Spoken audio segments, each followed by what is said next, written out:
তার প্রমাণ আল্লাহ রাসূলের সময়ের একটা ঘটনা শোনেন। একজন মা তিনি কোথাও সফরে গিয়েছিলেন, বেড়াইতে গিয়েছিলেন। সেখান থেকে তিনি ব্যাগ যখন আসতে আসতে রাত হয়ে গিয়েছে। কি হয়েছে বলেন? রাত হয়ে গিয়েছে।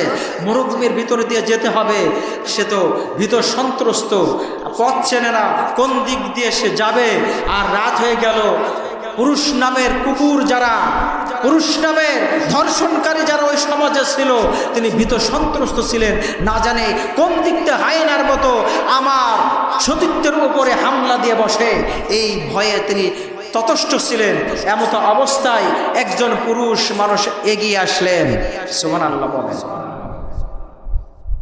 একজন পুরুষ মানুষ এগিয়ে এসে বলছে, মা আপনি কোথায় যাবেন? সুবহানাল্লাহ বলবেন না? কি বলছে? মা আপনি কোথায় যাবেন? মহিলা চিন্তা করছে, ব্যাপার কি, আমাকে মা বলে ডাকছে।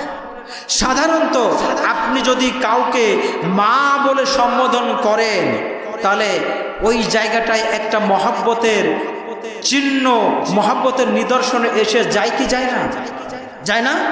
আপনি যখন একজন নারীকে মা বলে সম্বোধন করবেন, অটোমেটিক তার মধ্যেও একটা মহব্বত, আপনার মধ্যেও একটা আলাদা মহব্বতের ফিলিংস জন্ম নিবে।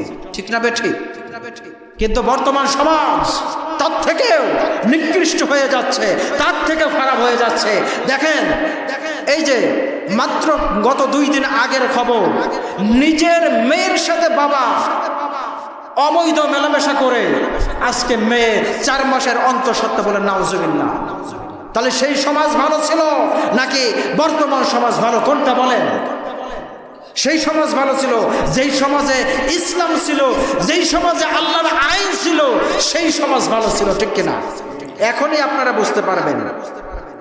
এখন সেই পুরুষ এসে মাথা নত করে বলছে, মা আপনি কোথায় যাবেন? আপনার পরিচয় কি? বলছে, বাবা আমি অমুক গ্রামে যাব।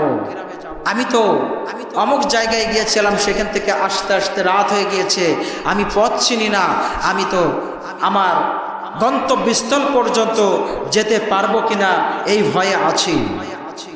এই কথা যখন বললেন, তখন ওই পুরুষ তিনি বললেন, মা আপনি চিন্তা করবেন না, আপনি যেখানে যাওয়ার কথা বলেছেন আমি আপনাকে সিকিউরিটির দায়িত্ব পালন করে আপনার গন্তব্যস্থল পর্যন্ত পৌঁছায় দেব। বলেন সুবহানাল্লাহ।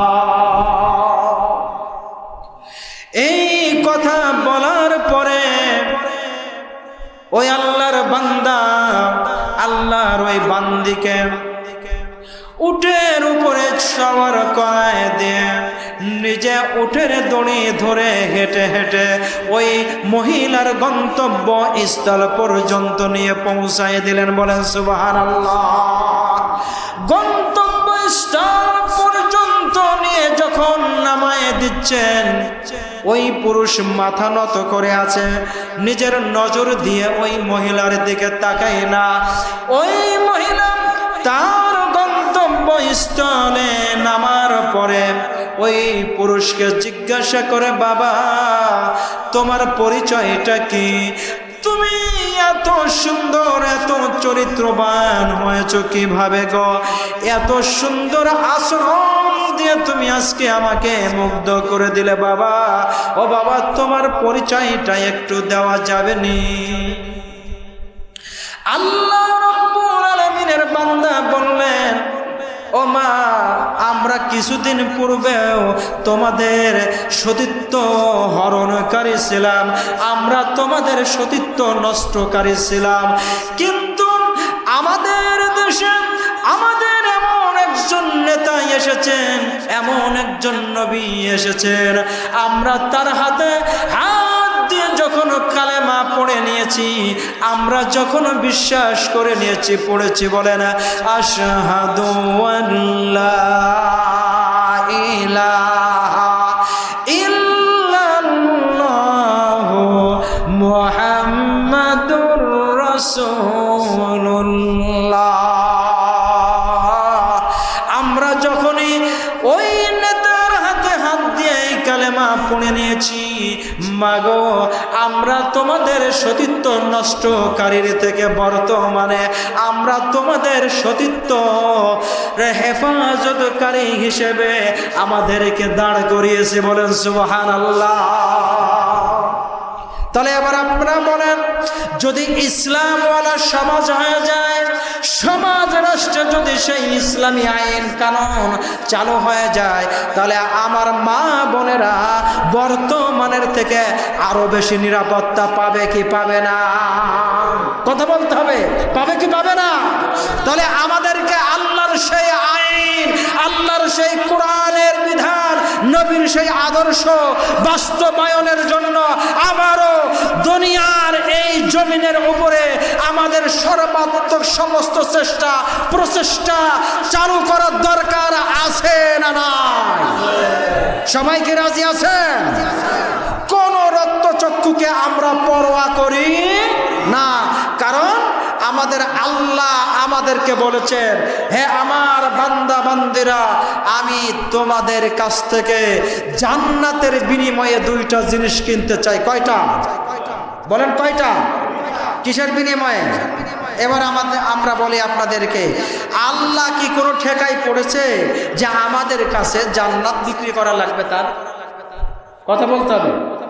আল্লাহর কি কোনো কিছু তেমন ঠেকাই পড়েছে যে না আমাদের কাছে তার বিক্রি করতে হবে জান্নাত? কিন্তু আল্লাহ বলছে আমি তোমাদের কাছে বিক্রি করে দেব। কি বিক্রি করব? জান্নাত। কি বিক্রি করব? জান্নাত। কিসের বিনিময়ে? এবার আল্লাহ বলছে, ইন্নাল্লাহা শাতারা, নিশ্চয় আমি বিক্রি করে দিয়েছি। সুবহানাল্লাহ বলবেন না? কে বলছেন? কে বলছেন? আল্লাহ বলছেন যে আমি বিক্রি করে দিয়েছি, অর্থাৎ আল্লাহ বলছেন যে আমি বিক্রি করেই দিয়েছি। সুবহানাল্লাহ বলেন। কি বিক্রি করেছেন? কার কাছে বিক্রি করেছেন? এবার আল্লাহ বলছেন, ইন্নাল্লাহা শাতারা, নিশ্চয় আমি বিক্রি করে দিয়েছি মিনাল মুমিনিনা, মুমিনদের কাছে। সুবহানাল্লাহ বলেন।